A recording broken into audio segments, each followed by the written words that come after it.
Hi, hi. Hey! I'm Celeste. And I'm Morgan. And we are Hex and Arcane. And it's a new year, new me. It Morgan. is. So I went to visit, Aunt Shelby. Yes, yeah. Yeah, and Uncle, I didn't really see him much. He's guy, with the missing legs and lives in a planter. Oh, God. I can't even think of his name now because I don't hear from him. Herschel! Uncle Herschel, that's Yes. it. That's it. So yeah, I went and visited them. Who did you visit for the holidays? Oh, gosh. I went over across the ocean and I visited a lot of family. Oh! I went down to South America to visit more family. Yeah, you really traveled a lot. Yeah, I went to go see Uncle Tommy and Aunt, what's her name? Oh gosh, the one that does the Kit Tarot. Ruthie? Yes, Aunt Ruthie. Ruthie. Yeah. Good old Aunt Ruthie. See, this is how often we see these. Yes, we don't. So that's why we decided to split up. Write us Christmas cards every year. Yeah. Shame on us. Yeah. Visit all our family. Try to mooch off them a little because we've had housing problems. We're finally back in our house. Thanks to the generosity of our relatives. Yes, the big generosity of our relatives. We had squatters move in and we Yes. bought that like crazy. It's been a whole story. We'll tell you sometime. Yeah, someday. But let me tell Morgan. Yes. I made a New Year's resolution. Oh no. I am going to be a world famous DJ. That's actually pretty cool. Do you know what I'm going to be? What? I'm going to be a world famous rapper. Oh, this is great. Yes. Yeet, Yeah. skirt, yeet, skirt. Yeah, so I didn't know what to call myself, so I reached out to some DJs. Most of them didn't respond. Some of them told me to shut up, and one guy wrote back and said, "You're clueless," and I was like, "Thank you." So I am DJ Clueless Celeste. And I am rapper Salty B. That's weirdly fitting. It is. Very salty. Anyway, so tonight we're also showing a movie in addition to showing you our skills as a DJ and rapper. I don't know if they're ready to hear this. I'll do my best. Oh, I am so on top of this. I am good, you guys. I am real good. I'm excited to see her skills. Yeah. So, tonight we are showing The Night Strangler. 1973. Yeah, it's a fun. We thought we'd start the year out with something fun, something lighthearted, Yeah. like 144-year-old alchemist killing women, taking their blood. Great. Yeah. Chill stuff Fun like that. vibes. Yeah. Nice and lighthearted. I mean, we're the type of people that we like to relax to movies that, a woman takes her head off with like a piano string. So, Yeah. Also, Relax. yeah, we thought 70s. 70s get kind of weird. We're going to get kind of funky. does anybody ever actually remember the 70s? No. I doubt it. Do you remember Duggar telling us he had no recollection of the 70s? Yeah, 60s or 70s. 60s or 70s, that's right, and he stuck with that. Yeah. I don't think he did have any idea. Nope. Maybe Star Wars. Yeah, but I think that's about it. I think that was Yeah. on everybody's brain because you couldn't escape it. Pretty sure. That's the limit. Yes. What we knew. Yep. But Morgan, Celeste. I've been waiting to do this You for said so long. New Year, New year, me. new jokes. Morgan. It was originally New Year, New Me. Please. This one's a good one. Fine. I'll let it go. Morgan, Yes, Celeste. what do rappers have in common with vegans? What? Fake beef. Ooh. No? Okay, I have another one. Ooh. So, That's a really bad one. Have you ever heard about Biggie and Tupac? no? Oh, God. Okay. I mean, I've heard of Tupac. I know he was famous. yes. He got shot. He did.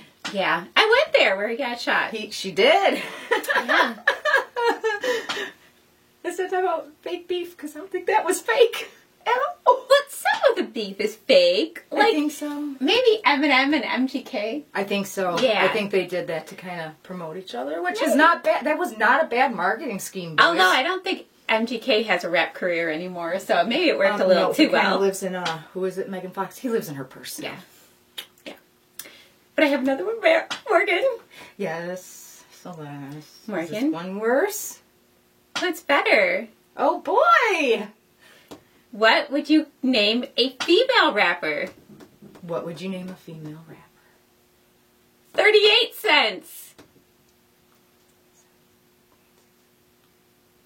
Women get paid less than men. Oh! Yes, they do. Okay. That's actually clever. That's clever. They didn't go over that well, but... I imagine it didn't. No. But that's not bad, though. I mean, yeah, that is true, though. Yeah. So, I mean, there's a lot of jobs that pay difference. And then with inflation, then subtract, yeah. I almost then cost of living, I'm not sure what it would be. I almost put a carton of eggs around my neck. Just because I think that's the wealth of the land lately. Too precious, Morgan. I know. Too precious. Show off we my can't bling. be flaunting our wealth. Which we don't. Not everyone has a carton of eggs. No, not anymore. We only have one because of the generosity of Uncle, what's his name, and Aunt whoever. Yeah. Yeah, they helped a lot. Yeah, distant family. Hey, Uncle, what was his name again? Herschel? Was it Herschel in the Herschel, family? yeah. And Aunt. Mrs. Eternal. Right? And Aunt Ruthie. Shelby and Shelby and Tommy and... Yeah, all of you over there. Hi! Anyway, should we start the Yeah, movie? we should totally put them in this movie. Okay. Well, start watching this movie. I can't guarantee it'll be good or fun because most of our movies are not either, but try to enjoy I'm it. sick to my stomach, and I think I'm going to puke up Mom's spaghetti. Do you need a bucket? No, Or I a just mop? don't want to run away. Maybe a bucket and a mop. That might be good. Okay. Macaroni in the pot, too.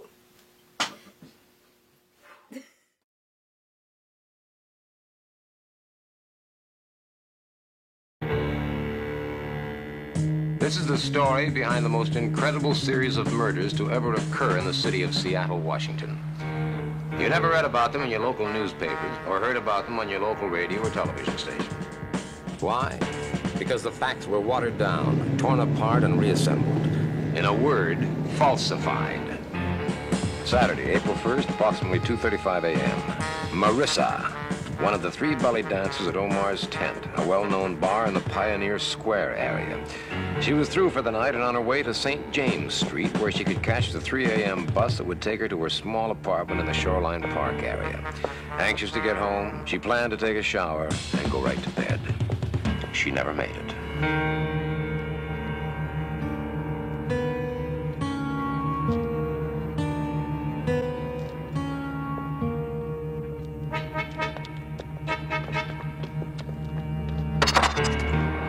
Someone there?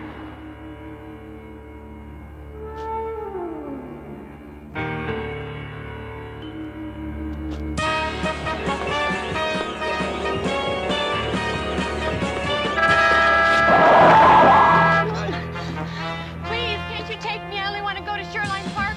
There's someone back there. Please, please.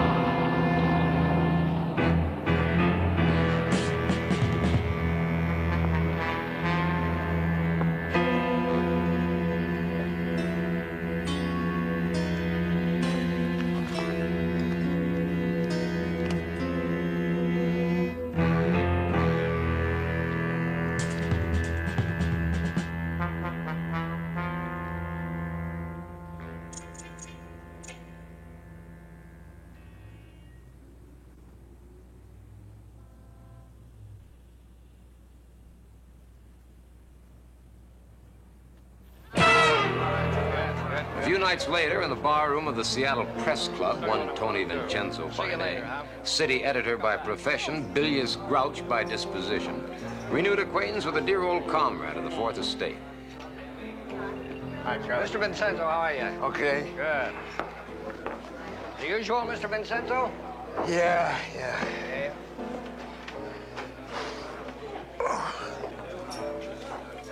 Where you been living, in a cave? There's a world outside, a world of facts. Stumble on, take a peek at them. Get your brains out of hibernation. Oh, no. Come on, you can't expect me to believe this. This doesn't make any sense at all. What's the difference if it makes sense or not? If it's true, you're supposed to be a newsman, aren't you? Not a critic. Well, I am. Take a look at this, then. Just take this one. Take a look around that corner. See if there isn't someone there that looks like he just came from a road company performance on the front page. And don't lecture me about the responsibility of the press, you cabbage head. I knew more about the press the day I was born than you do now. Oh, yeah. Oh, yeah. Oh, yeah. I mean, can you read English, or do I have to tell you what it says? See, right there. V-A-M-P-I-R-E. Vampire. That's what it says right there. Can you read the official coroner's report? Look at that. Blood drained from a victim's...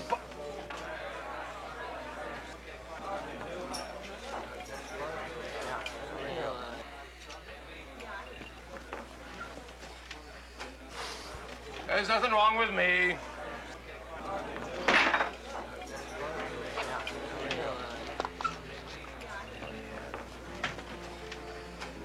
Vincenzo! Hello, Carl. What are you doing here in Seattle? What did I do in Las Vegas?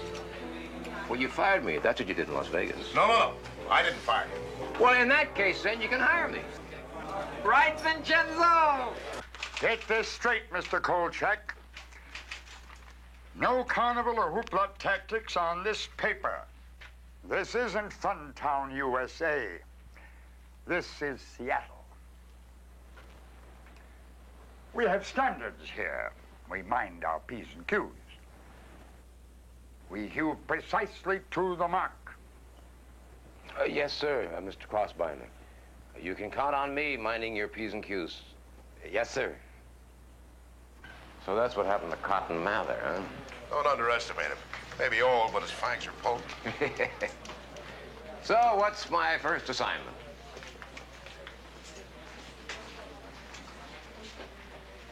What's the matter? Okay. Murder 1, 3 days ago. Belly dancer named Larissa. She was strangled in an alley. Tuesday, April 4th. First stop police headquarters to introduce myself and see if any later information had come in about the Ethel Parker killing. There was nothing new. No useful leads given by the victim's friends, acquaintances, or family. Standard medical examiner's report. So far, the murder was a one-way street to nowhere. I'd like to take a... Make an appointment with my secretary. You're going to have to make one. Captain, I'd like to make a little question. Hey, Captain, wait a minute. What's the matter? I want to talk to the captain. Second stop, Omar's tent. No leads. Ethel Parker never mixed with customers, had no known enemies, kept her problems to herself. Unmarried, all her relatives in Massachusetts, she'd left the mainstream of life without making a ripple. Third stop, the apartment of Charisma Beauty. Given name, Gladys Weems, one of the 2 other belly dancers at Omar's tent. Charisma Beauty? Who are you? Who's there, Wilma?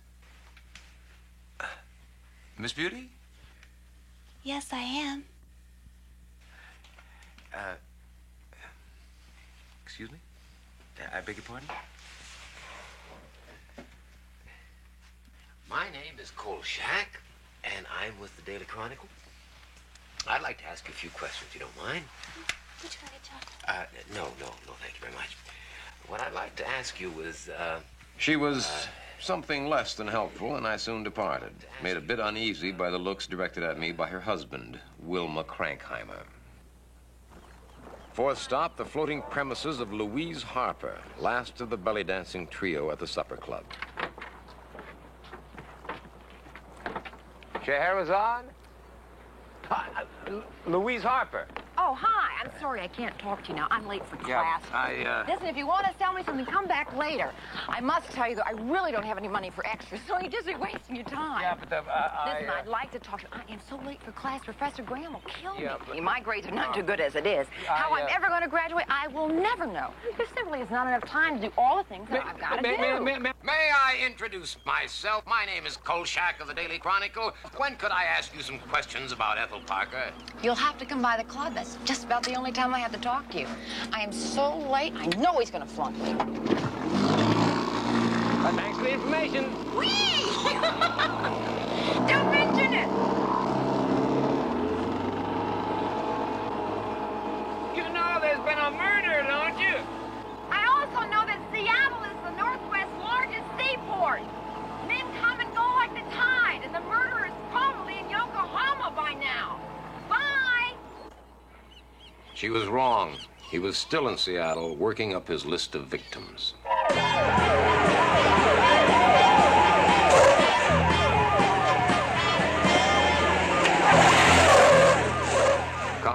waitress, Gail Manning, disposed of sometime after 2 a.m. on the morning of Thursday, April 6th, a block and a half from the first murder.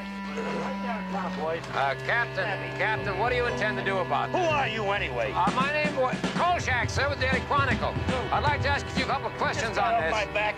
Will you get in your car? Will you wait a minute? Listen, Captain, I got a lot of problems I got to take care of. Strangulation, neat and quick.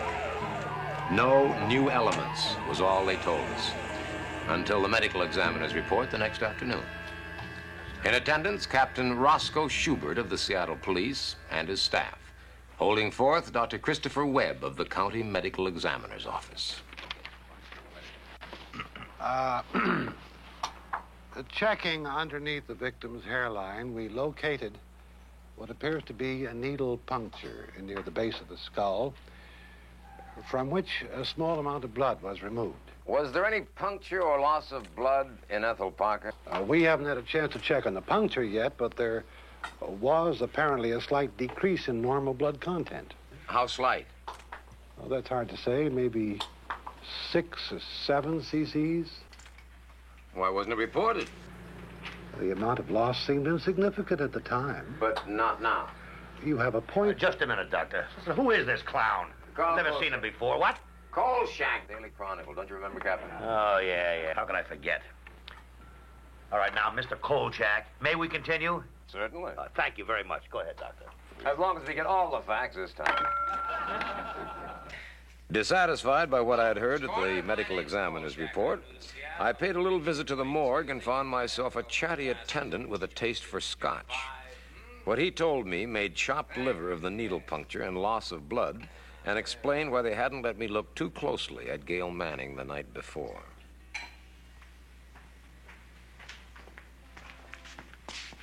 Well, no, thank you. No, thank you very much. You go right on ahead, though. Now, look, right off the top, you know we can't link these two killings unless we know whether Ethel Parker has a needle puncture, too. She has. And that's not all. You know something the medical examiner doesn't? Mm-hmm. What?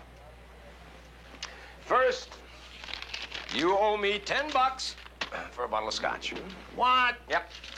Bought for one anecdotal morgue attendant. Okay, keep talking. Hurry up.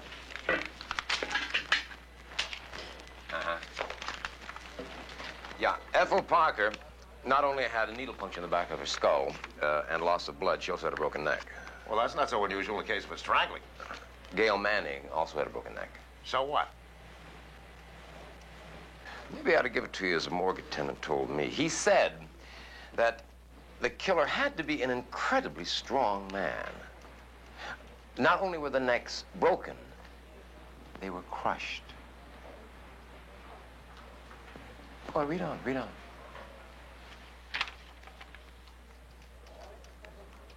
Oh, no, wait a minute. That's what the man said. On the throats of both victims, there was a residue of rotted flesh, as if they had been strangled by a dead man.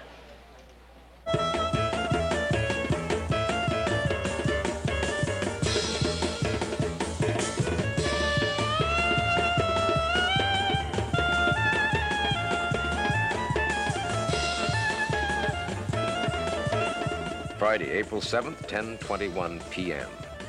I wouldn't have believed it if I hadn't seen it with my own eyes, but Louise Harper's hips could move as fast as her mouth.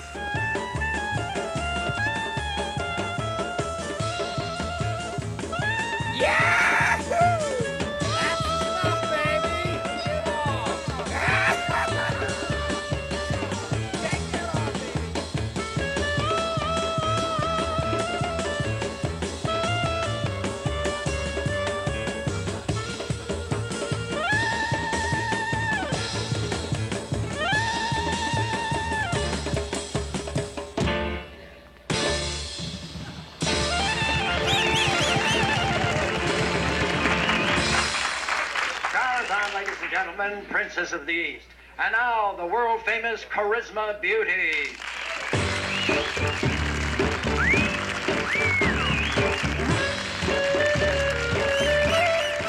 Knock 'em dead, Charisma. Why should I do that? I like them.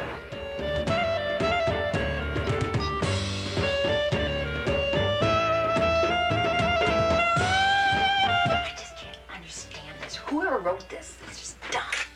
Never to graduate with this course. Princess of the East? No. Dimwit of the West. Listen, I just can't talk to you right now. I've got to know algebra. Well, I'm great at figures. Bet you are. Go away.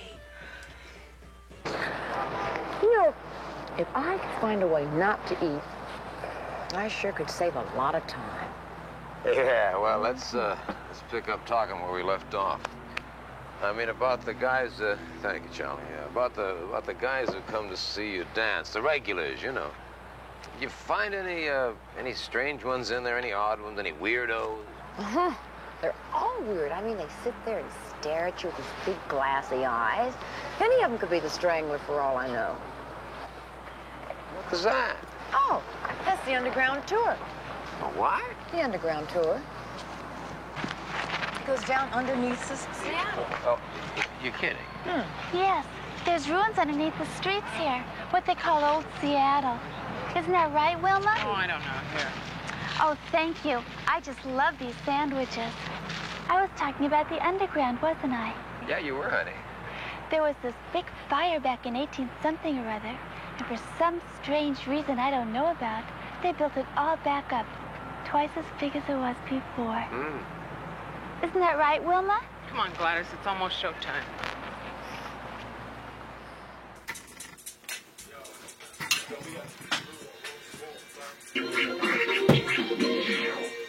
All right. Get this party started. We are back. So back. So this movie, pretty fun, yeah. Stranglers, yeah. I'm all over. Oh my goodness, look at you. I brought the party. You Yeah, want you to hear did. my skills? Yes, let's hear your skills. Okay. Yeah, you like that? Well, 10 seconds into this.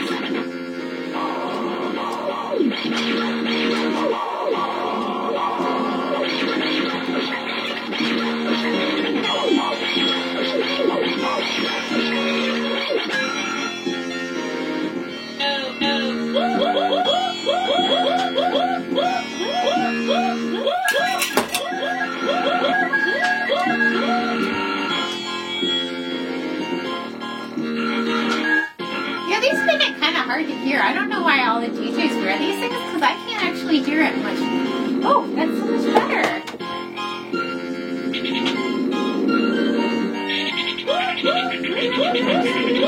I want to see this. Hands off the magic! Where's the power button? Is it off? Where's the volume? Volume? Let's put them back into this movie before we start making babies cry and dogs howl.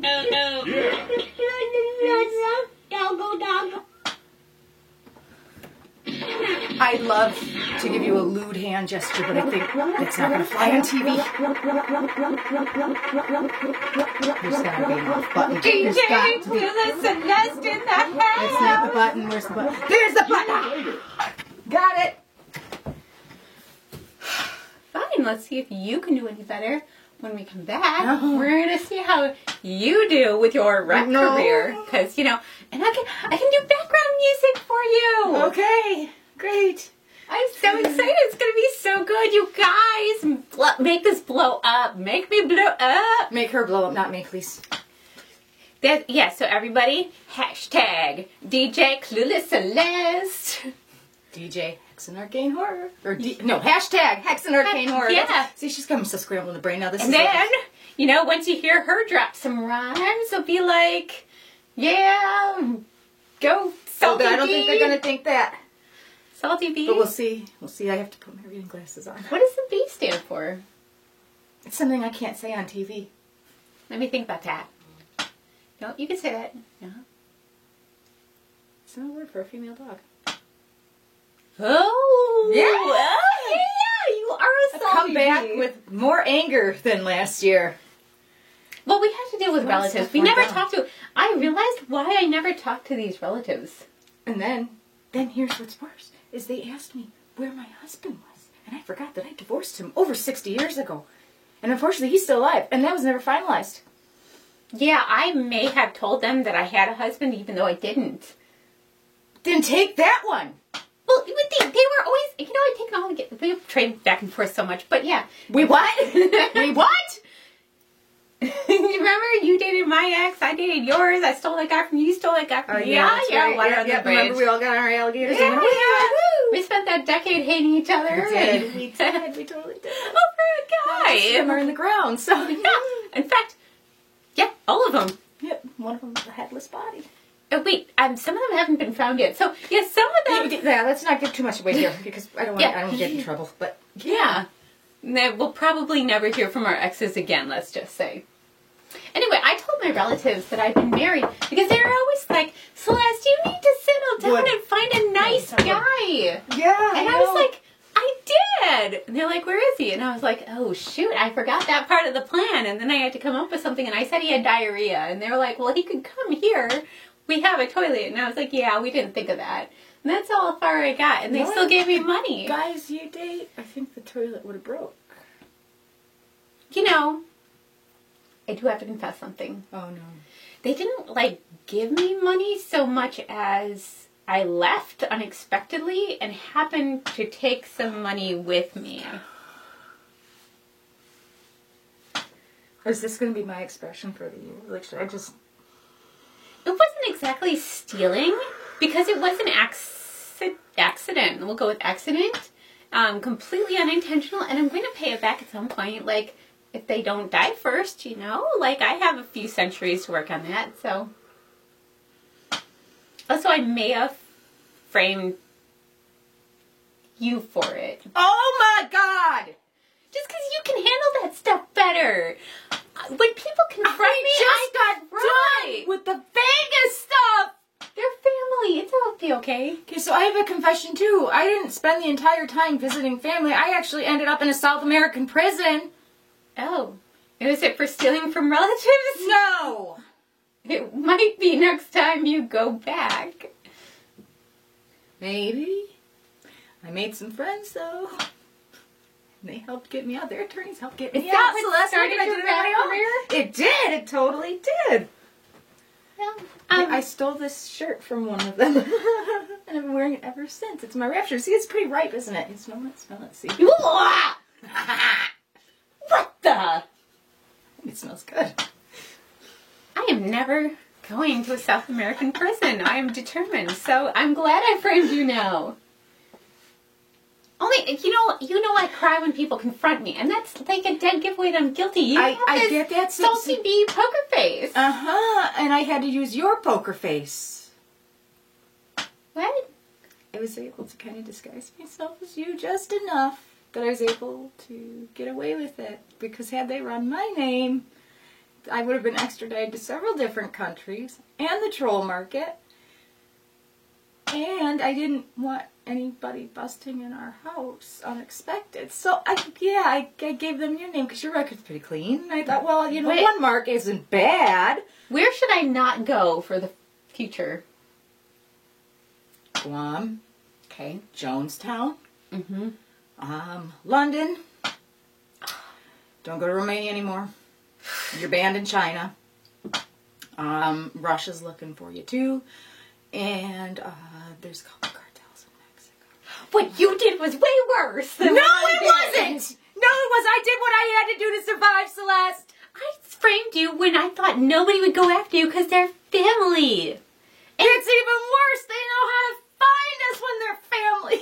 Yeah, but Uncle What's-His-Name can't even walk because he's in a planter and has no legs. Oh, you'd be amazed at what that man can do when he wants to. Well, he didn't move while I was there. Oh, good for you. Here's this cane. Move along, girl. Go, go. Get things done. You did. And his planter. Oh, my. It's so bad. It's so bad. Anyway, before we incriminate ourselves further. Which you just did because they watched the show. Well, we said hi to them. So let's put them us back in with this little bit like. Party started.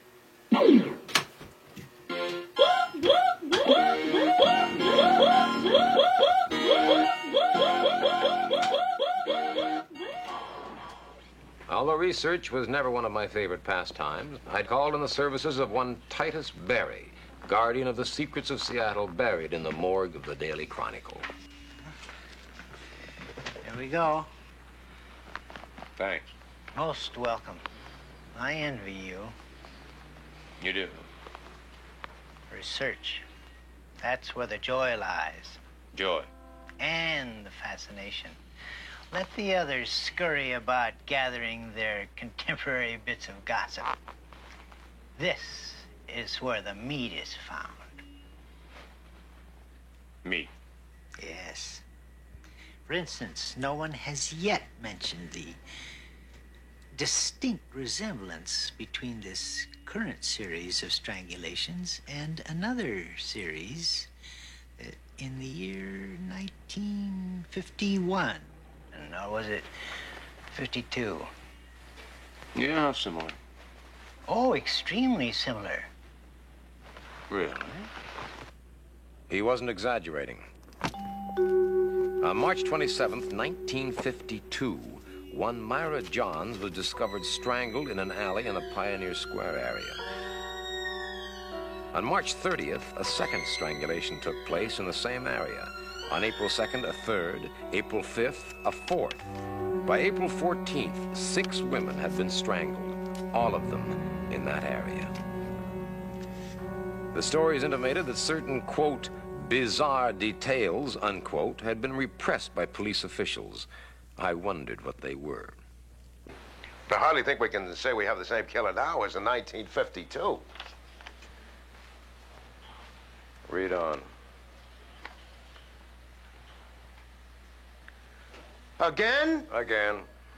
Incredibly strong and had the rotted features of a corpse? Those are exact quotes, word for word, from Man of Simon Action in 1952. Oh, you know I can't print this. Why not? If you don't know the answer to that, Kolchak, I don't know. I came to Seattle for some peace and quiet. What do I get?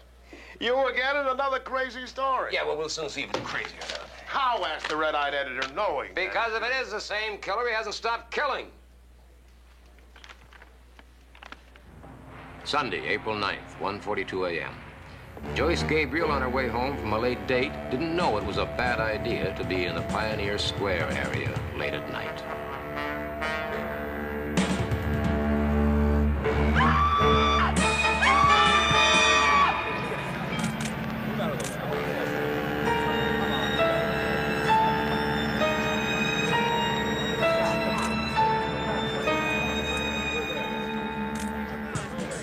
Another one.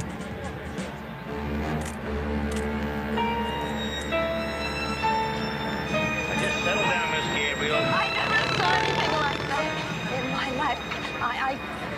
I don't know why he didn't chase me after he killed her. I just, you know, I ran as fast as I could until I saw you. Now listen, I'm telling you for the last time, I'm getting sick and tired of you butting into my business. Now, will you please let me ask the questions, Mr. Kolchak? Certainly, Captain. All right. Certainly. What did he look like? Are you deaf? Now, look, get rid of that tape recorder, too. Now, what did he look like? Oh, God, I hope I never see a face like that again. He looked like a dead man. Like a what? Like a dead man. Don't say it. Don't say it. I don't want to hear it. What about the broken necks and the rotted flesh and the throats of the 3 I victims? told you I didn't want to hear it. Besides, it's not official. Not official? Who cares whether it's official or not? Look, you know it and I know it. I'll buy the possibility that it's some guy, a killer that strangled the 6 women in 1952. But a man, Carl, not some kind of super dead man. That's the way he has been described more than once. I don't care if he's been described that way more than twice. Let me finish my life. Where are you going?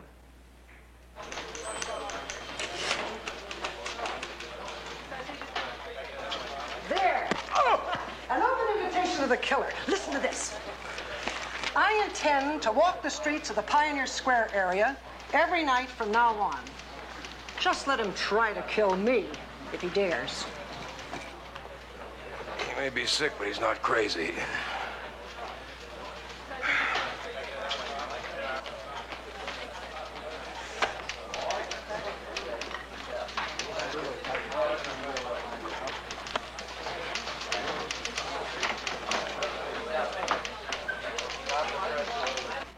I'm giving you this, Mr. Kolchak, because you had the thoughtfulness to put my name in your story on the 1952 strangulations.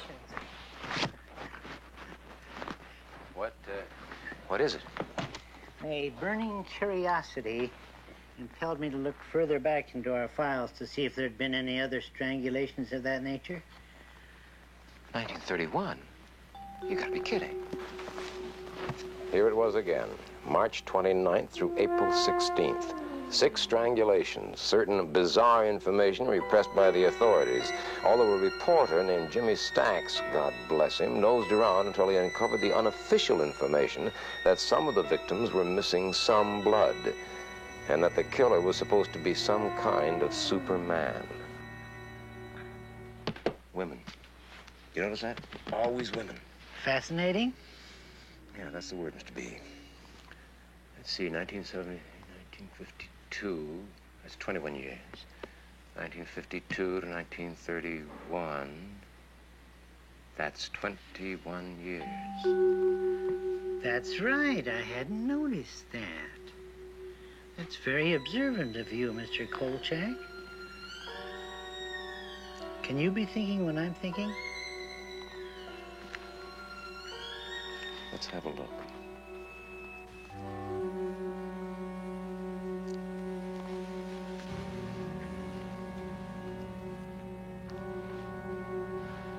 Mr. Barry. Mr. Kolchak. Shall we try for 1889?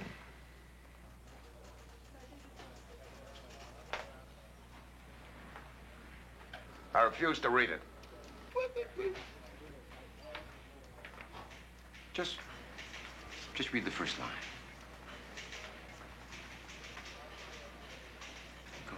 Come on. Just the first line. Come on, do yourself a treat. Come on. 5 identical sets of murders every 21 years since 1889? Identical? Identical. Oh, come on, Kolchak. Almost identical. There may be more than 5, too. The records stop in 1887, when the Chronicle was founded. I'm going down to Olympia tomorrow and check out the don't state rush into that. Wait. Look, read the 1910 eyewitness description. I'll read it to you here. Oh, it's great. The maniac had the strength of 10 men and the face of a corpse. Cheekbones protruding through the flesh. Isn't that great? Hold it. Just hold it. You really and truly expect me to print that story with a corpse that's been running around, strangling people and crushing their necks for the past 84 years?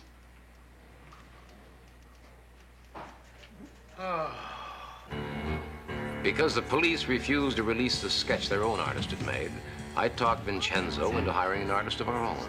His jaw was heavier, I think. That's closer, but more bone was showing through. Like this?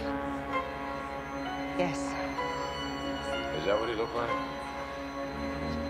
that's what I saw. Monday, April 10th, 2:07 p.m. 4th of July came to Seattle early that year. All the fireworks exploding at the police headquarters. 90% of them directed at me and Vincenzo. You know what I call that? Irresponsible yellow journalism. Fast buck journalism. The kind of seamy journalism one might expect to find in some second-rate metropolis.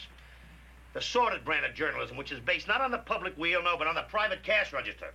Psychologists call it déjà vu, the distinct impression of having had the same experience before. That's what it was, all right, in spades. Item: we had no right to throw the public into a panic. Translation: tourist season was coming up and Seattle couldn't survive without it. Item: we had no evidence to support our statement that there might be a connection between the 5 sets of murders since 1889. Translation: we knew more than we were supposed to. Item: the authorities were going to keep a watchful eye on us, particularly me, from now on.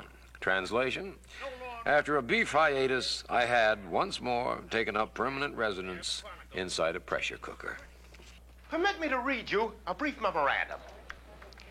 Quote, any repetition of this morning's front page assault on the mind and senses will result in the instant dismissal of all responsible persons. Unquote. Signed, God. You're almost right. How can I let this happen to me again? How could I do it? I don't understand. Will you wait a minute? Will you just wait a minute? We wasted a lot of time. We wasted an awful lot of time fighting tooth and nail in Las Vegas about the obvious. There is no such thing as a vampire. That's what everyone kept saying, and the women kept dying. Now let's not play that stupid game again. Besides, it's a great story. It's a fabricated story full of screwball speculation. Fabricated speculation? What have you been sitting on your brain? Just give me the facts, Kolchak, or stay away from me. Just the facts. Step number 1 in my fact-finding project took me to the main library, where I spent the rest of the evening checking through their microfilm collection of Seattle's newspapers. The murder trail apparently came to an end in 1889. But I found out something very interesting. As near as I could make it out, every set of murders had taken place over a period of 18 days, which meant that our killer, whoever or whatever he was, only had a week and a day to find his last 3 victims. That night, about 11:45, he reduced the number to 2.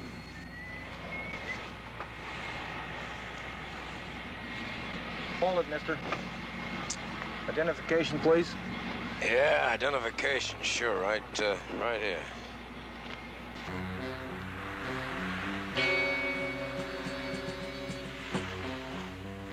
Hey, you! Hold it!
See anyone. You better get the ambulance for those other guys. I'll take the camera. Hey, give me my camera there! What that? All right, all you people, I want this area thoroughly searched. Let's go, knock on it. Give me my camera! I want you out of this area, promptly. Yeah, that's... Beat it, Kolchak. That's I had you locked up for loitering. Private property. You can't take that. That's against the... Give me that! Come on, give me my...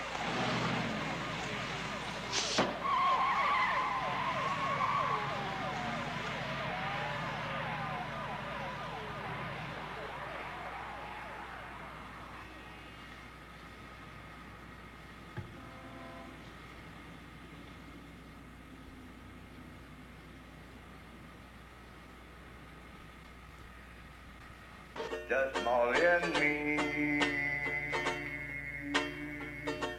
and baby makes 3. We're happy in my blue heaven. Mr. Joe Roberts, ladies and gentlemen. Put a big hand on, huh?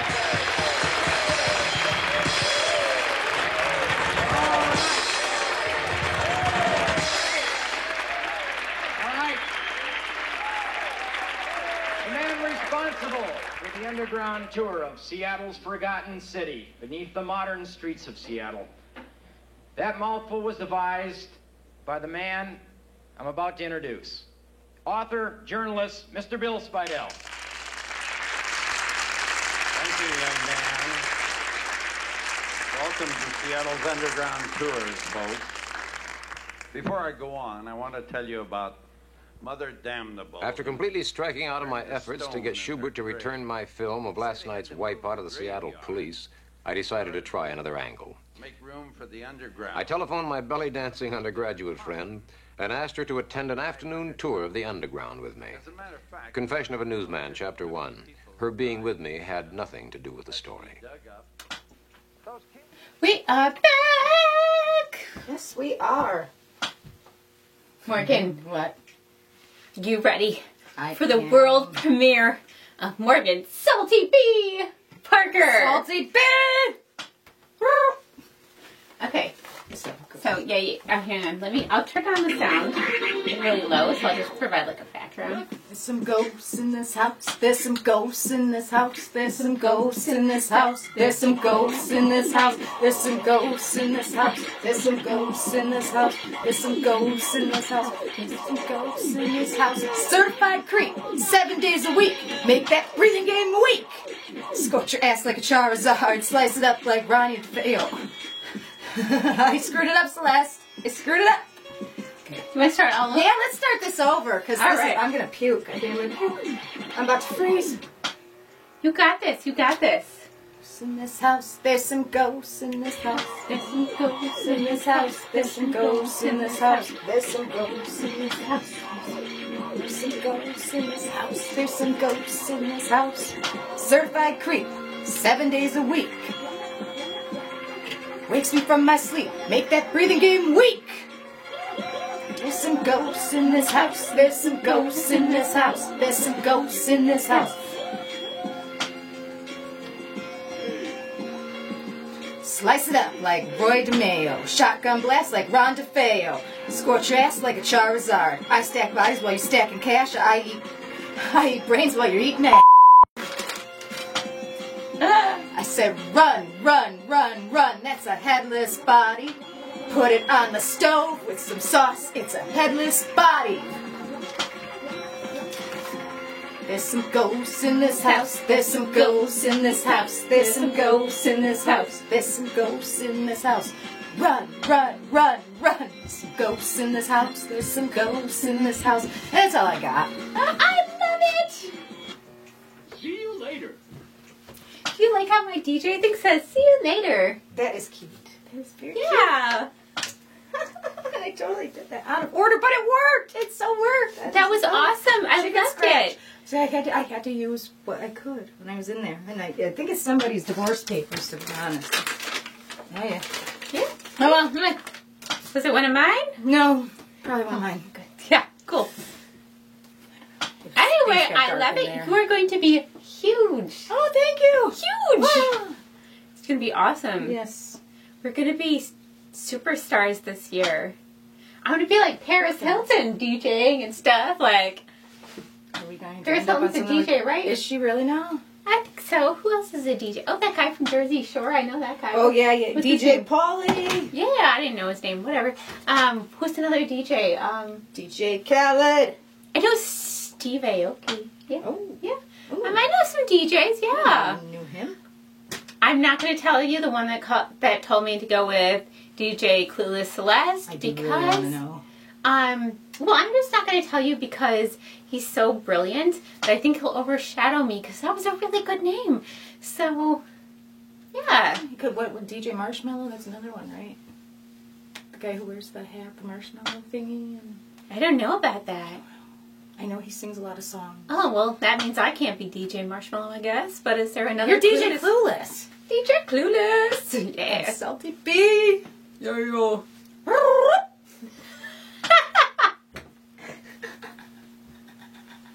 You got this down. There's some ghosts in this house. There's some ghosts in this house. There's some ghosts in this house. Let's put him back in this movie.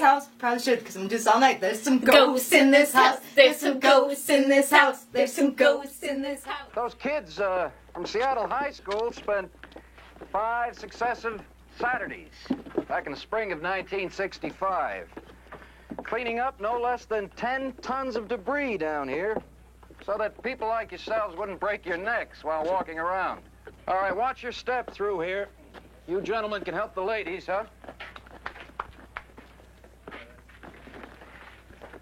Twice a day when the tides came in, the sewer system backed up and came right in with it, flooding every water closet, turning it into a fountain. I'll tell you, kids in those days weren't raised on Dr. Spock. They were raised on the tide table. Now, you watch your step. Let's go this way. It was like another world down there, a world of yesterday. Sidewalks and storefronts just as they'd been left after the fire in 1889. Windows built to admit the light, admitting only darkness now. Ground floors of office buildings now, the unused cellars of those buildings. The tomb of old Seattle just beneath the living streets of what Seattle is today.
come to this place.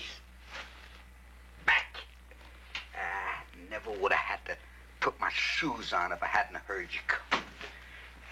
My corns are killing me. Got a Charlie horse. Varicose veins.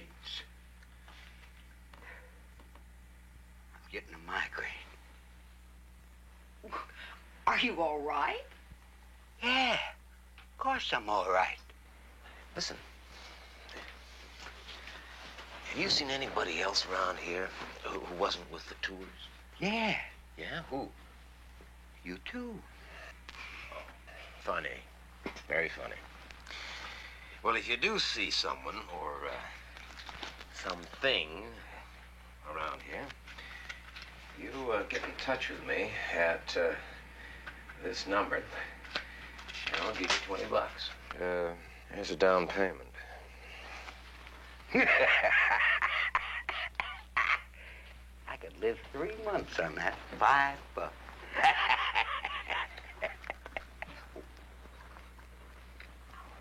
No, thank you. On me.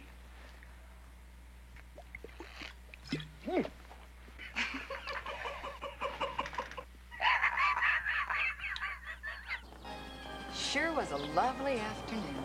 I still don't think it's a good idea for you to be working nights. You know, I've seen this nut in action. Oh, terrific. You're going to pick up my tuition? It's very funny. Very funny. I just don't get it. What does he go between killings? I mean, we didn't find anything down in the underground. No. I don't understand it. How can he run like a track star, have superhuman strength, and look like a stiff? Now, what does he do with all that blood? I mean, it's like some kind of recurring nightmare. It's all happened to me before. What are you talking about? Well, last year in Las Vegas, when I was working for Tony Vincenzo, I uncovered a series of murders that turned out to have been committed by a vampire. No, a real vampire. A real out-of-the-coffin-at-night, go-for-the-jugular type vampire. You don't believe me? No, well, neither did the cops up there, neither did the FBI, neither did Tony Vincenzo, until finally they had to. Well, as it turned out, however, they put a cap on my story, prevented me from writing about which I had seen with my own eyes, by hanging a murder rap over my head. Murder? Yeah. Yeah, I finally drove a wooden stake into the vampire's heart.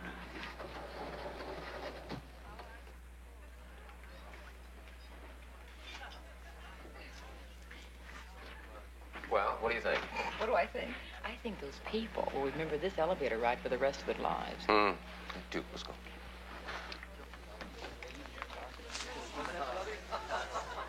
I don't know. I'm beginning to wonder whether maybe it isn't them. Maybe it's me.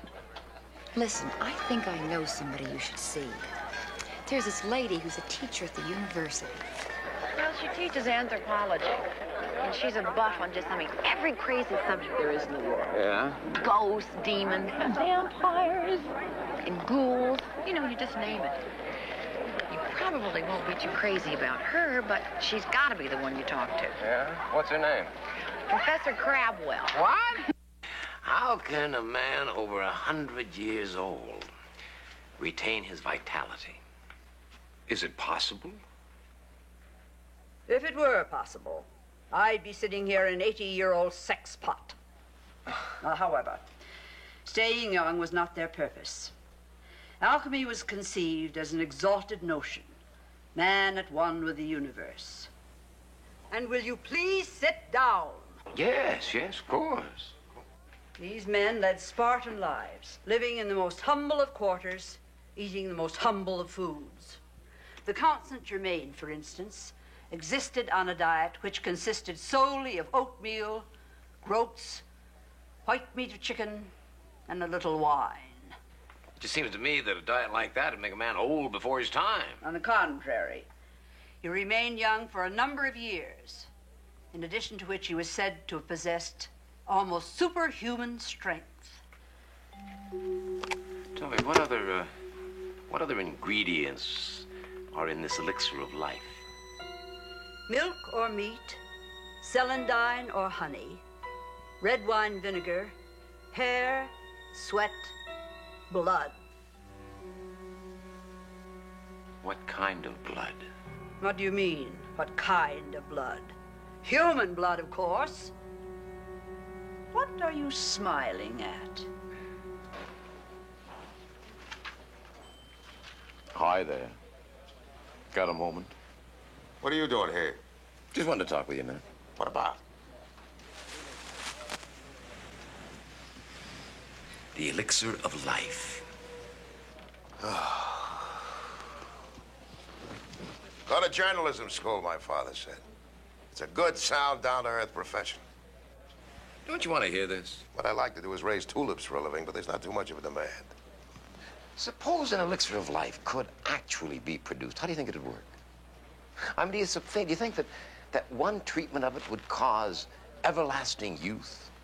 Or do you think that well, periodic treatments might be required, say... Wait a minute. Don't tell me. Let me guess. Every 21 years? Good guess. Now, suppose at the end of this 21-year period, the man who took the magic elixir began looking a little moldy, you know, kind of like what he really did look like, actually, a 100-year-old man. Suppose he had to make a new batch of the elixir and had to make it within a period of 18 days. Suppose that the one ingredient he didn't have was blood. Very good. Suppose he had to go out late every night to get that blood. And suppose he got it from the bases of his victims' skulls with a hypodermic needle. And suppose he was so strong that when he strangled his victims, he crushed their necks. And suppose his fingertips were starting to decompose and left fragments of them on the women's throats. And suppose you flop your arms and fly right out that door. And suppose you check on the dictionary and you discover what the word fact means, Kolchak. Fact! Fact! As I rode home from work that night, I wondered where the killer was and if my theory about him was true. Partly true, or, as Vincenzo would have it, factless, hopeless, and useless. I wondered when and how he'd get his fifth victim, since the entire area was being guarded so closely now. I didn't have to wonder long.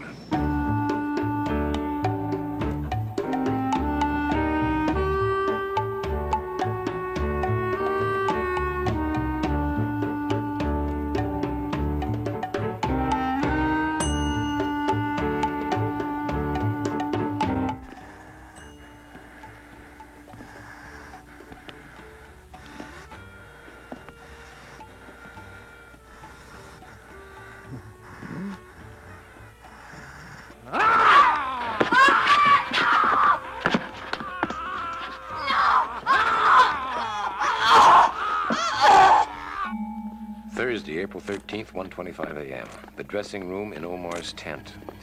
Charisma Beauty was plain old Gladys Weems again. Dead, strangled with a broken neck, blood syringed from the base of her skull. Wilma Crankheimer was still in shock. So was Louise Harper. She'd found the body after her performance. And I wasn't doing so well myself. Captain, I'm going to talk to you about something. Hey, wait a minute, come on! This is very important, Captain! I'm sorry, Captain Schubert is very busy. Yeah, well, I gotta see him. I said you cannot go in there. Sweetheart. What's going on here? I told him you were busy, sir. I've been trying to see you since 1:30 this morning, and I'm not going to leave until I do. It's all right, Sheila. I'm sorry, sir. It's all right, Sheila. You got to put police women on the waterfront streets at night. Do I, Mr. Yeah, Kolchak? you do. You got 5 days in which to catch the killer. Otherwise, he's going to disappear. Oh, is he, Mr. Kolchak? Yeah, he is. He is. Every 21 years since 1889, he has killed 6 women in 18 days precisely. Precisely, Mr. Kolchak? Precisely. Well, no doubt we lack your eagle-eyed perception, but somehow we fail to see the exact, precise pattern you keep babbling about. Now, in 1889, there was no evidence that the murders were committed over an 18-day period, or for that matter, that they were even related. You check? Yes, we do a little research, too, sometimes. Now, to continue. In 1910, there was blood loss reported in only 3 of the victims. Yeah, what about the description The description of the murder was made by a mental defective in his cups and... What about the 1952 descriptions? Were those made by a mental defective in his cups? He was a bank president! In 1952, there were 8 murders committed during an 18-day period. And what does that do to your theory? 2 of them by stabbing, which invalidates... And after the 6th strangulation, an eyewitness described the murderer as being, quote, rather handsome, unquote. Oh, you mean you missed that? Well, Well, the witness obviously made a mistake. I mean, he had to. Did he, huh? Yeah. Tell me something, then. If it's the same killer, why no signs of rotted flesh on the throat of last night's victim? And one last question. Why am I wasting my time on you? Facts obviously mean nothing to you at all. There is one last fact, Captain. By next Tuesday, that killer's gonna disappear for 21 years. And the way your police have got the Pioneer Square area bottled up, he isn't even gonna show his face. Which face is that, huh? The rotted one of your so-called super killer your newspaper saw fit to print? So-called? I saw that so-called super killer wipe up the streets with your so-called police force. I had pictures to prove it that you wouldn't let me print.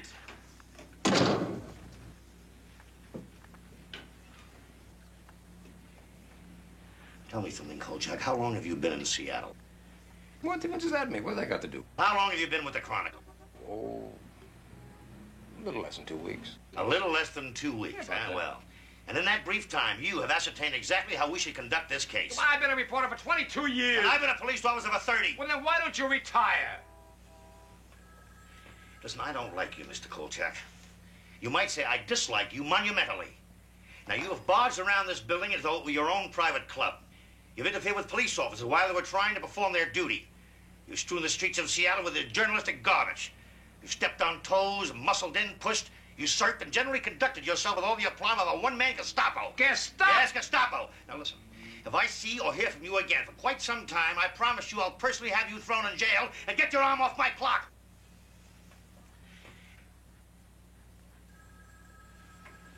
I'm telling you, you've only got 5 days left. And I'm telling you to get out. And stay out. Cease, mister. Cease, desist, and vanish, or else. At least search the underground. The killer's down there. That's where he isn't. The underground was searched. Nothing at all was found. Sheila! Yes, we did that without consulting you. I hope that's all right, Mr. Kolchak. Sheila, show Mr. Kolchak the door. Good day, sir.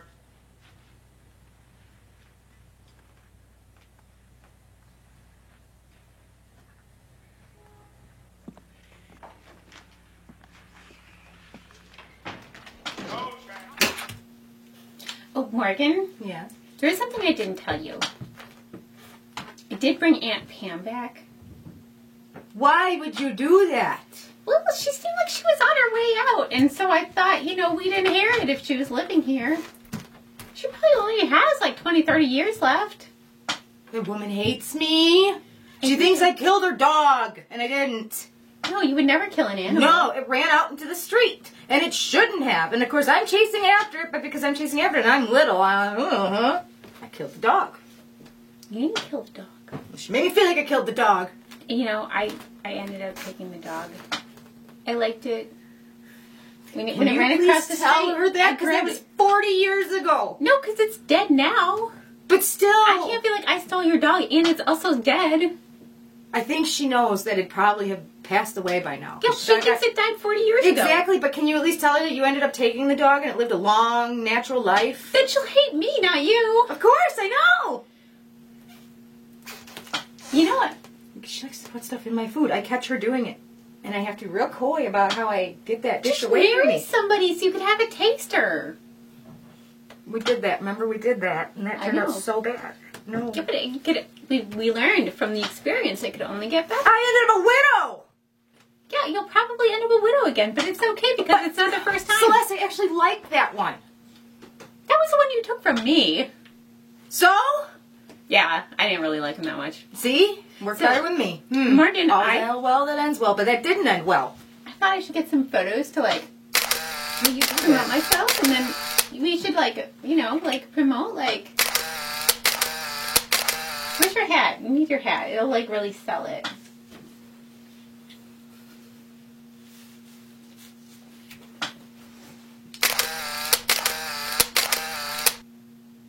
We can tour together. We can. We can. I'd warm up the crowd and intro you, and let's do more. Whoever left can listen to my terrible rapping. Yeah, these are going to be so good. Anyway, you guys, I hope you're enjoying this movie. I have to take a lot more photos to find a perfect shot. It's a headless body. Yeah. Look at Morgan, I sampled it. Look. There's some ghosts in this house. Now we're going to do this again. Oh, get him here. Coming, Mother.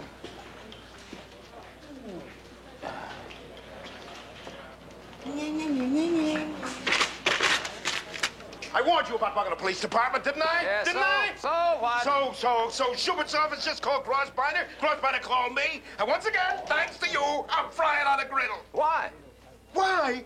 Are you for real? You barge into Schubert's office, you tell him how to run his case, you tell him he's suppressing the news, and you ask why? He is suppressing the news. He doesn't know how to run the case. The killer is down there, Tony. He is down there. Well, why did in they the get him out of underground. there? Because he is hidden away someplace that nobody knows. Then how the heck can they get at him then? By breaking open the walls. I don't know. Listen, Grossbeiner's got some influence in town, hasn't he? What about it? You have got to talk him in to pressuring the police, forcing them to do what I want him to do. You know what you just said? Well, of course I know what I just said. I just said it, didn't I? No, you don't know. It's finally happened, Kolchak. You've gone schizoid. No. You'll be wearing robes in the crowd next. No. I'll tell you what's finally happened, Tony. You have lost your guts. You have sold out. Sold out? Sold out. Why, you miserable, egocentric... You are off the story. I am what? You heard me. You are off the story. You know something, Tony? You're getting old. You're getting very old. Out. Out! Out! Get out! Just one small item, Mr. Kolchak. Mark Twain. 5th paragraph down. 5th paragraph down to 3. Oh, yeah. Mr. Twain noted with typical dryness of tone that he had a most intriguing conversation with a local physician who claimed that physical immortality... Oh, this is very good, Mr. Barry, very good. And physical mortality was not only possible, but probable, indeed practical. Mr. Twain remarked that, yes, the physician's name is Dr. Richard Malcolm. You wouldn't have anything on this Richard Malcolm, would you? Just one small item.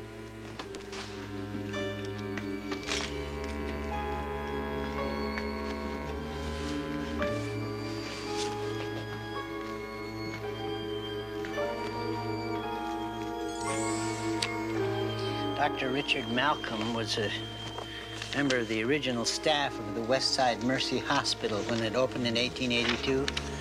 There's the original story and photograph. The Civil War? He was a surgeon in the Union Army. Is this hospital still standing? Oh, I don't believe so, Mr. Kolchak. I think there's a clinic there now. I took a fast trip to the clinic, hoping they might have the record files from Westside Mercy Hospital stashed away in their cellar somewhere. I asked Mr. Barry to keep checking his own records while I was gone and find out what else he could about Dr. Richard Malcolm. I never had to search the cellar for those records. I found my answer just inside the lobby door.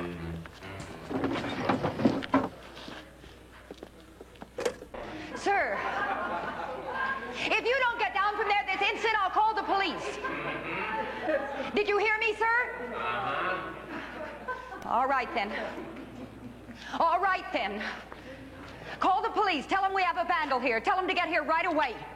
Now, you get down from there this instant, sir. Malcolm Richards, M.D., the doctor's saint of the waterfront, founder of the Richards Free Clinic. Also known as Richard Malcolm, M.D., late of the Union Army.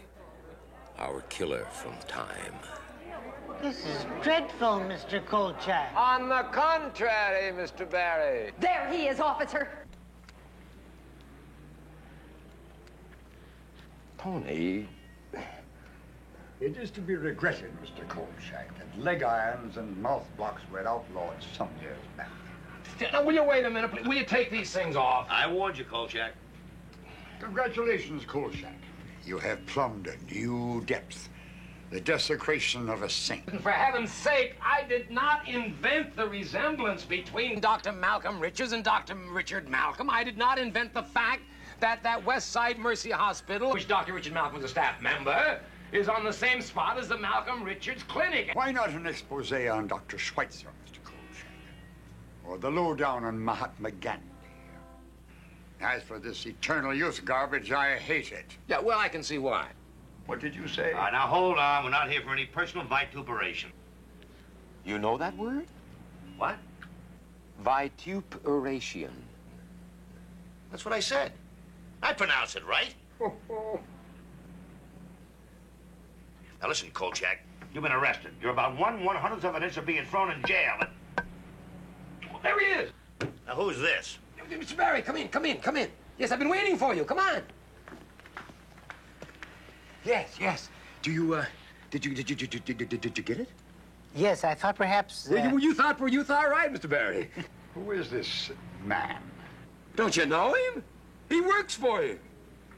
Down in research, sir, for 35 years. Good God. Yeah, and research, of course, being the meat of it. Yeah, here we are. Mr. Richard Malcolm lived in New York City until 1868 when he moved to Seattle. Oh, very good, Mr. Barry, very good. Several months before he left New York City, that is, 6 women were strangled over a period of 18 days, precisely. Their larynxes were crushed and their necks were broken. 2 of them had small wounds on the base of their skull. 1868, I might add, is exactly 21 years before the first group of Seattle killings, Mr. Vincenzo. Item, following the fire of 1889, in which the wife, stepson, and daughter died of smoke inhalation, Dr. Richard Malcolm disappeared. 1889, as we know, just happens to be the year in which the first group of 6 killings occurred, Mr. Vincenzo. Yes, in 1910, Dr. Malcolm Richards appeared in the by now defunct West Side Mercy Hospital, of which, as noted, Dr. Richard Malcolm was formerly a member of the staff, and built his clinic over the original site. 1910, by coincidence, just happens to be the year in which the second group of 6 killings occurred, Mr. Vincenzo. Kolchak. Again, more broken necks and more missing blood. Now listen, Kolchak. Wait a minute. Wait a minute. In 1931, following reports that he had developed some kind of a, quote, strange degenerative skin disease, unquote, Dr. Malcolm Richards disappeared. Oh, 1931, just by coincidence, happens to be the year in which the third group of similar killings occurred, Mr. Vincenzo. Oh, photos. Do you have any photographs? Yeah. Did you get some?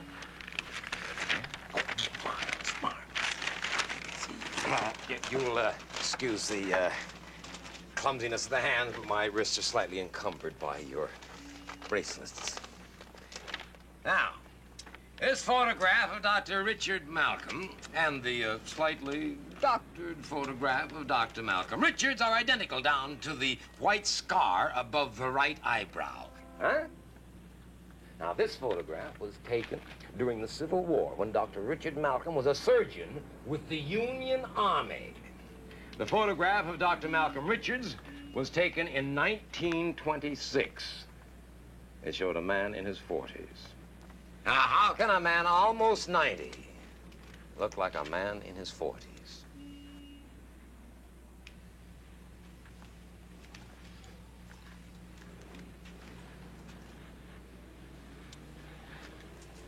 Facts, gentlemen. Facts. Well? Yes. Well? You shut up. Well... Fascinating. All right, what are we supposed to do now? Congratulate you? Find him, mister. Go down underground and search for him. You haven't searched enough. And put some policewomen in the area. Lure him out of his lair. And, Mr. Publisher, you might consider printing the stories. They are news, sir. Not hearsay. They are news. That will be enough, Mr. Kolchak.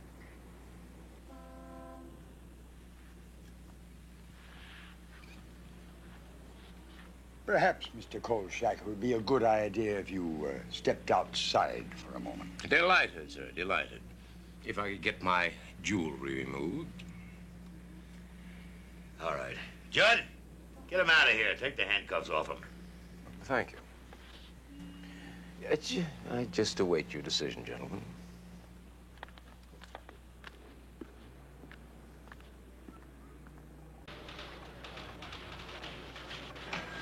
Yes, sir. Well, Mr. Grossminer, it'll be done. You can depend on it. Come on, Judd.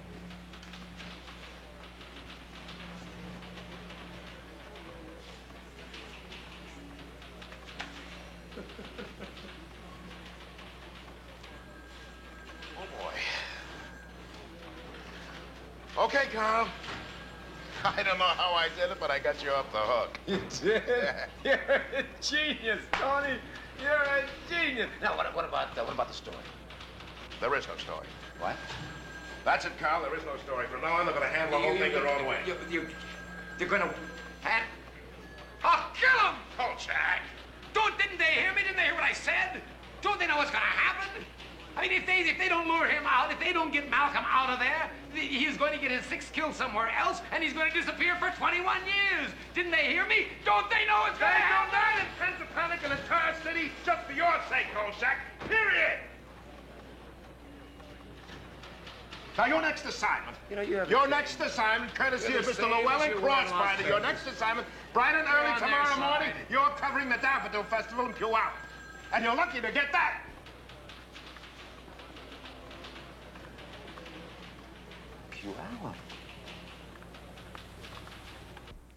It was with deep regret that I chose to forego the joys of daffodils in Puyallup, but I had other plans. Saturday, April 15th, 2 a.m. We started out. One belly dancing undergraduate and one reporter who, despite his air of spit-in-their-eye confidence, hoped to heavens he wasn't hastening said undergraduate to her doom. It didn't help my conscience any that Louise Harper had agreed immediately to help me, angered as she was by the death of both her co-performers.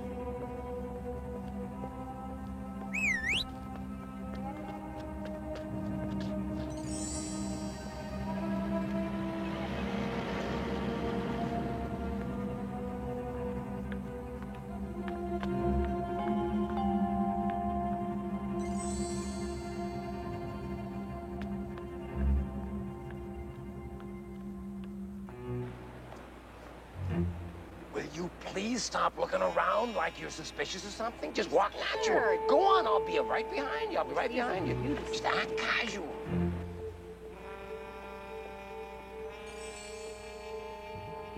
The first 3 nights passed without any particular incident. Most of the time was spent trying to duck the police. On the 4th night, things began to happen.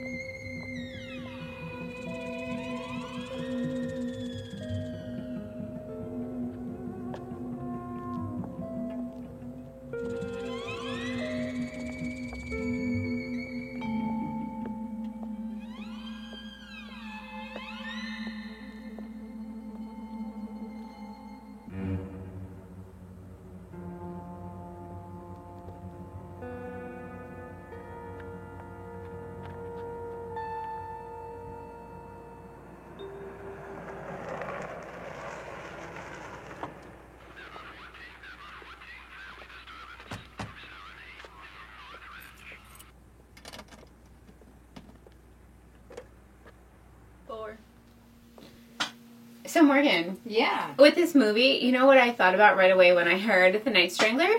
What? The Night Stalker. I thought it would be like something about like, you know, Ramirez. Dude, and I realized it was like way before the time. Did I ever tell you about that? What? Yeah, the one time I went on a blind date. And I had this guy click with him. Like, he's like, oh yeah, I got family that was in Vietnam. And, you know, I really like Disney World. But like my parents never took me. And, you know, and then he was like, Hail Satan. And I'm like, I might reconsider this.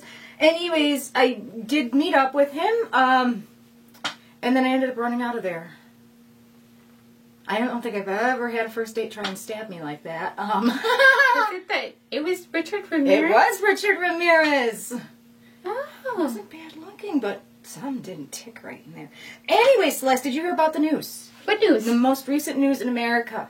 So one of the one of our older unsolved cases. You know, we all like our unsolved cases. Oh, yes. Let's talk about that. It's that one that always bothered me, where I didn't want to look at the pictures. I didn't want to hear it because I just couldn't take it. The boy in the box from Philadelphia. Yes. They finally identified him. That gives me so much hope for our Lord Fauntleroy. 5 years.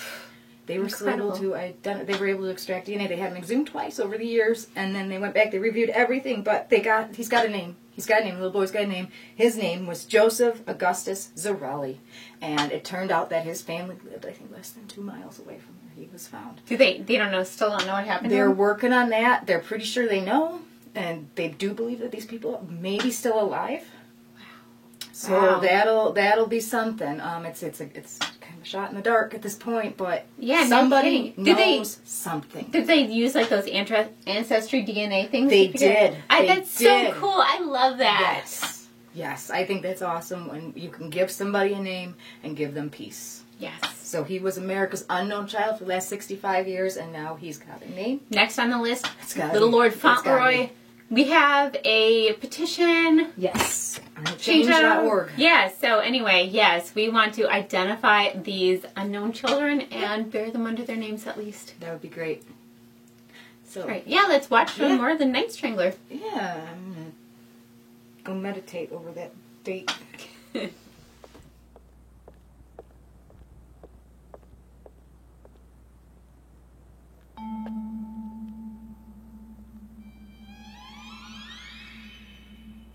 No. I'll not look back.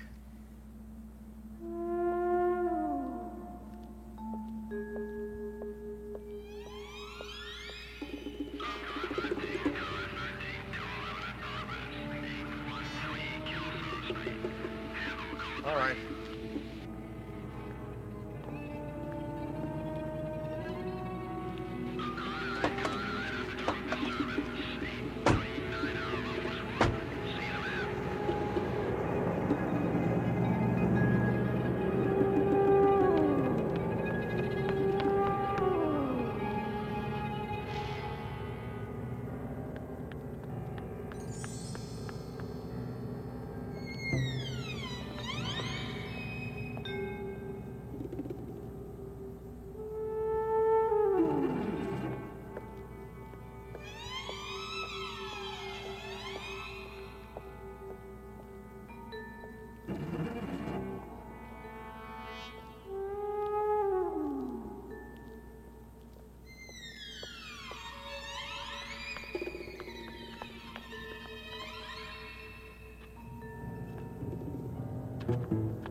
Get her in the car, fast.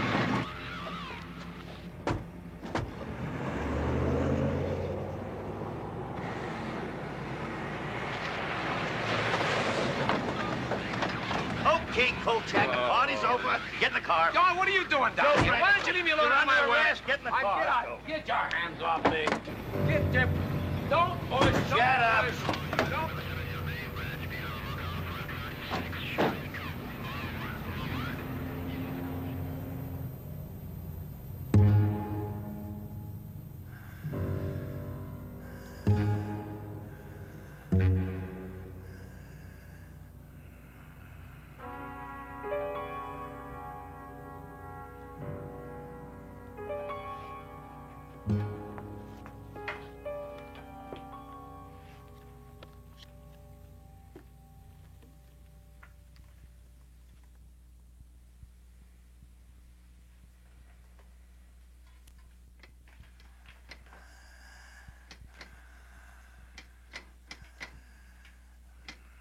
there? We're closed.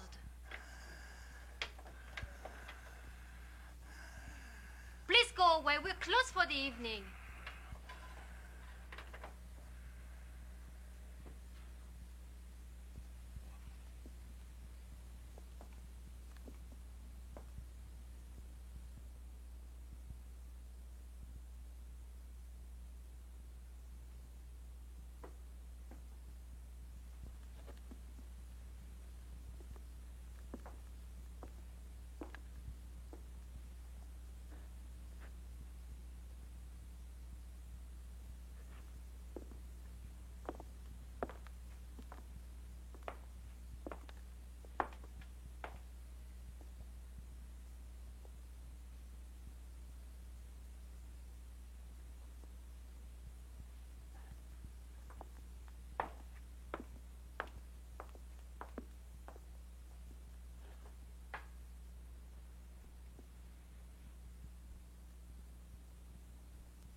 April 19th, 3 a.m. The police station was a circus of activity, a three-ring madhouse of reaction to the sixth kill.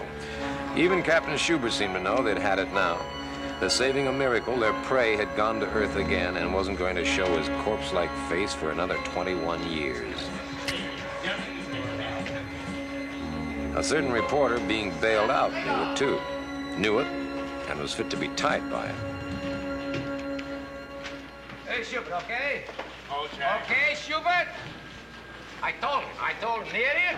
I told him, but would he listen? No, he didn't listen, no. I've been a policeman for 37 years and an idiot for twice that long. Jack, you were supposed to be in Puyallup with the Daffodils. Where? Jack, I'd like to leave you here forever.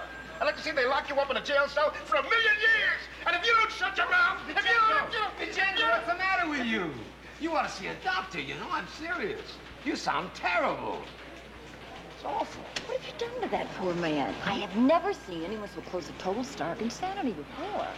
Believe what just disappears. We had him cornered in the alleys behind the Richards Clinic, and he disappears. Just...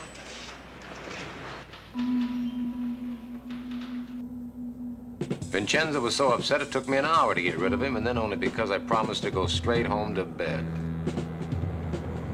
Maybe no one else knew what was going on, but I was sure that I did. Our man had to have a way in and out of some secret part of the underground, and the basement of his old clinic had to be it. The shadows.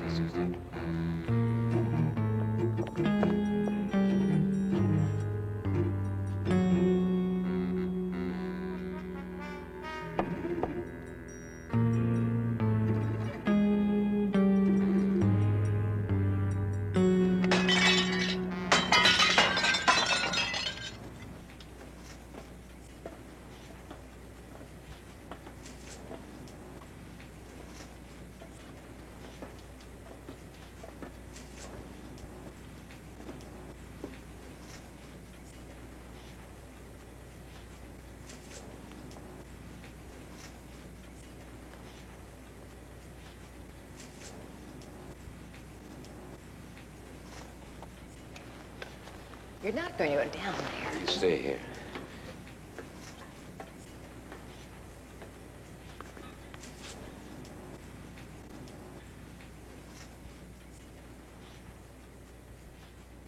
What is it?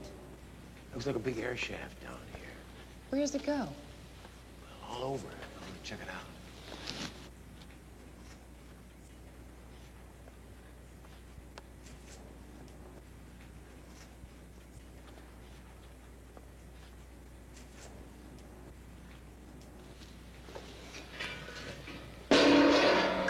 Are you all right? Yeah, sure, of course. Listen, you stay here. I'll be right back.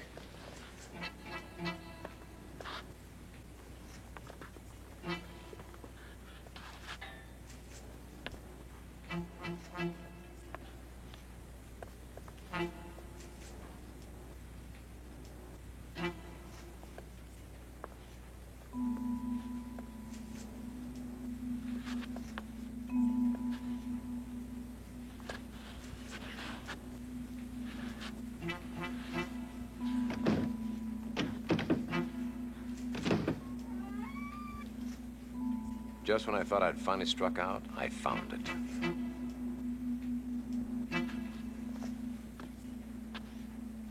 It's in there. Give me 30 minutes and call the police and tell them where I am. What are you going to do? I'm going to get my exclusive. What do you think? I think you're crazy. That's what I think. You just do what I tell you. I gotta get going.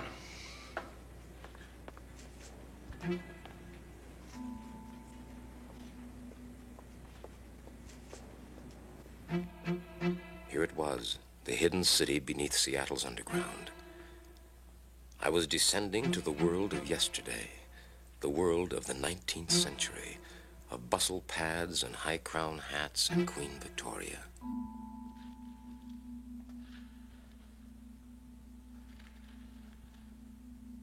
The private world of Dr. Richard Malcolm.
While you're stacking cash, I eat brains while you're eating ass. All right, we got this now. Right. Am I doing this again? Am I doing this again?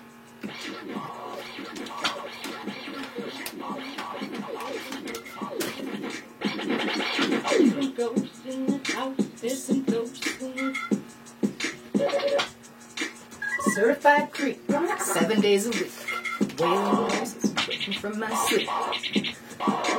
Make that breathing game weak. Slice it up like Roy DeMeo. Shotgun blast like Ron DeFeo. Scorch your ass like Charizard. I'm eating brains while you're stacking cash. No, I stack bodies while you're stacking cash. That's it, Celeste. And I eat brains while you're eating Okay. That's inappropriate. It's highly inappropriate. It's going to be more inappropriate. The more I do this, it's going to get worse and worse and worse and worse, and it's going to be great. I think... No, you need to have a talk. I've come unhinged. About your image. You guys, excuse me. I need to talk to Morgan about her image because... Go back to the movie, guys. Just do your thing. Go back to your chat. Don't listen to us.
Who are you? Carl Kolchak, Daily Chronicle. How did you get here? Through the cellar of your clinic. Clinic? I have no clinic. Why do you say that? But you are. You are Dr. Richard Malcolm.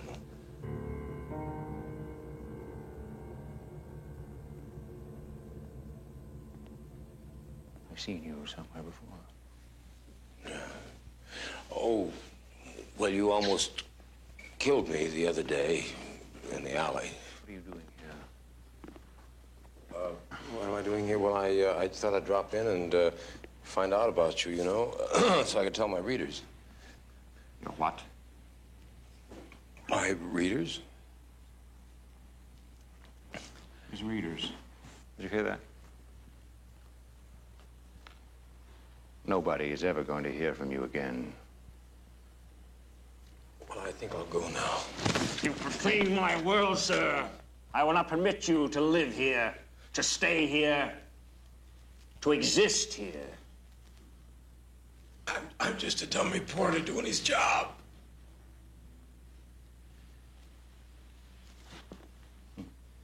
You grovel nicely, Mr. Kolchak, sir. Daily Chronicle. Sir. So you want a story, do you? He wants a story, darling. What do you think? Oh, we'll see if there's time. Yes, we have time. Why not? Why not? It seems only fitting that one other person in the world ought to know the facts. Before he dies. Yes, Mr. Kolchak.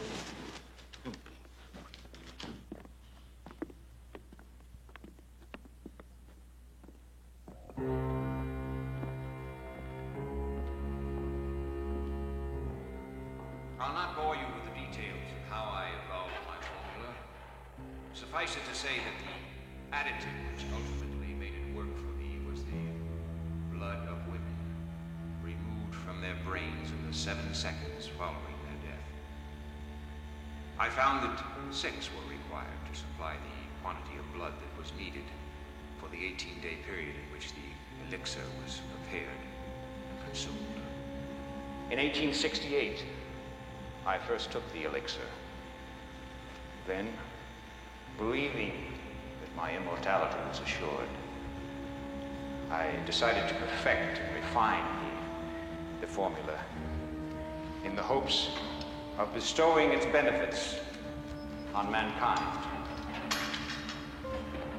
No longer circumscribed by time and death, what wonders on this earth could men not then achieve?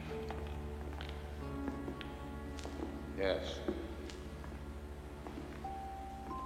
And then, in 1889, my world collapsed. Yes, 1889. Your family died and you began to age. Are you going to listen? Are you going to listen? Or are you going to interrupt? No. Listen. I discovered that the effects of the elixir were not permanent. I began to age. I had to kill again. Restore myself. That's why you look the way you do now, isn't it? Yes. Stage by stage. In 18 days. That's the way the elixir works. Yes. And then I shall have 21 more years to make its effects permanent. 21 more years? That's all you're ever going to have, isn't it? That's not true. I'll find the answer eventually. Eventually? How many more women are going to have to die? What's a few lives compared to immortality, Mr. Kolchak? This is the 6th and final dosage. I shall take it shortly, and the revitalization shall be complete. If I don't take this final dosage now, the process will reverse itself. But I will take it.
Hey, buddy boy. Yeah. Hey.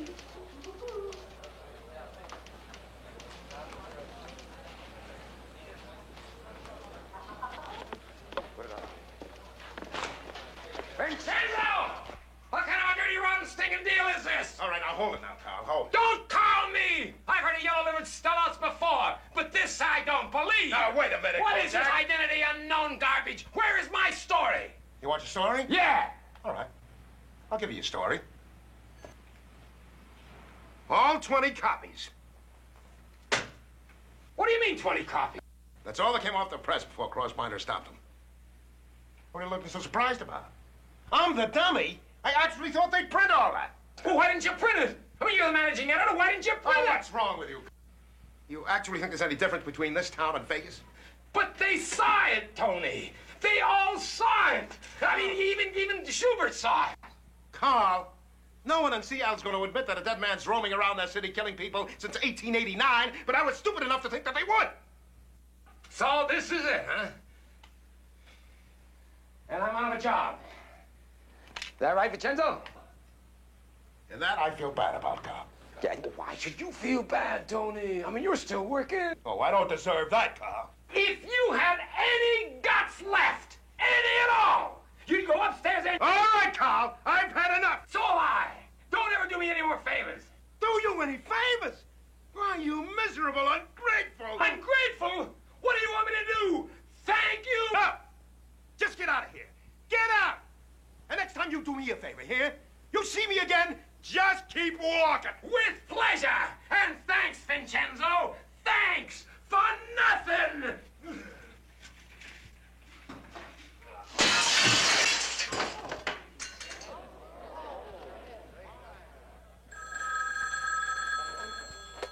Hello. Oh. Yes, sir. Yes, Mr. Crossbinder. Right. I'll be right up.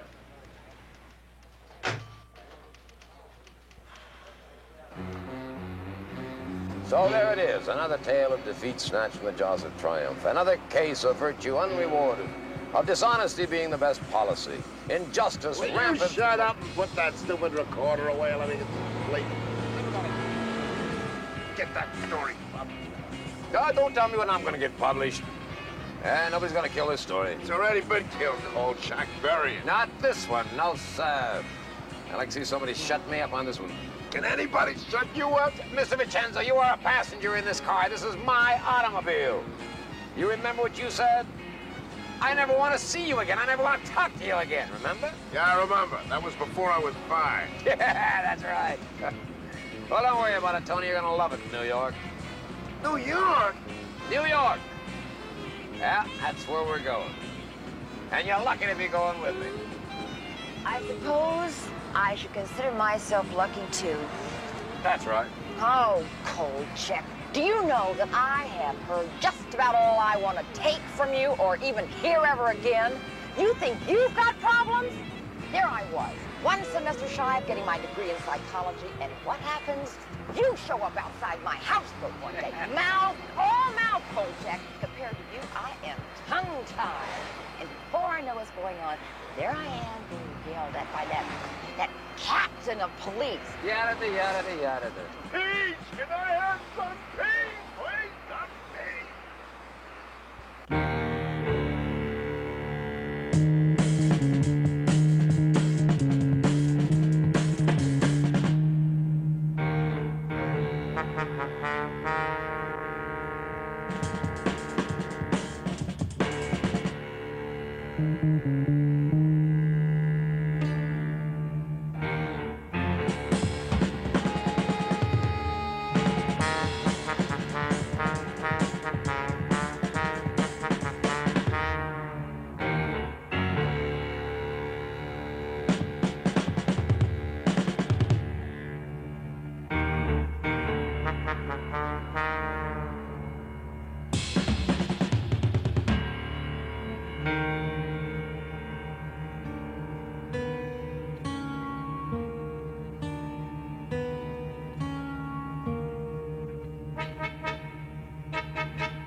here we are. I hope you liked the movie.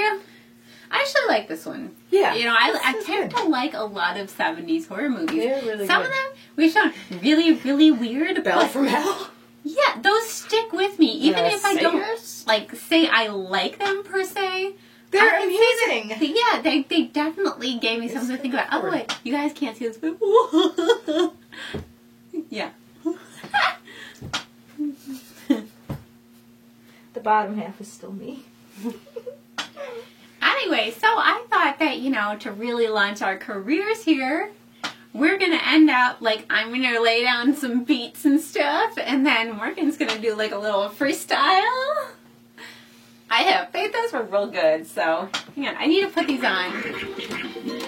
Am I supposed to turn these on? I think so. I just like to muffle the noise from the speakers. I don't know, they just kind of block my hearing, but I'll just turn it up a little. I just feel like I need this for the image. Okay. All right, let me see. I got this. Hang on. I have to find the beat.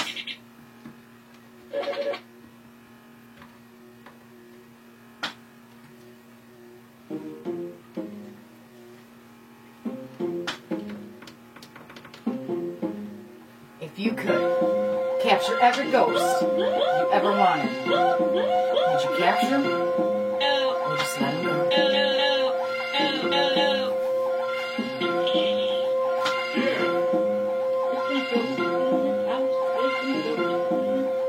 There's no creeps in my house. There's no creeps in my house. Walk up in this house, kill everybody. Walk up in this We house, love you! kill everybody. Peace out! You'll be seeing more of DJ Clueless, Celeste, and Salty Beef. And as always, we are Hexing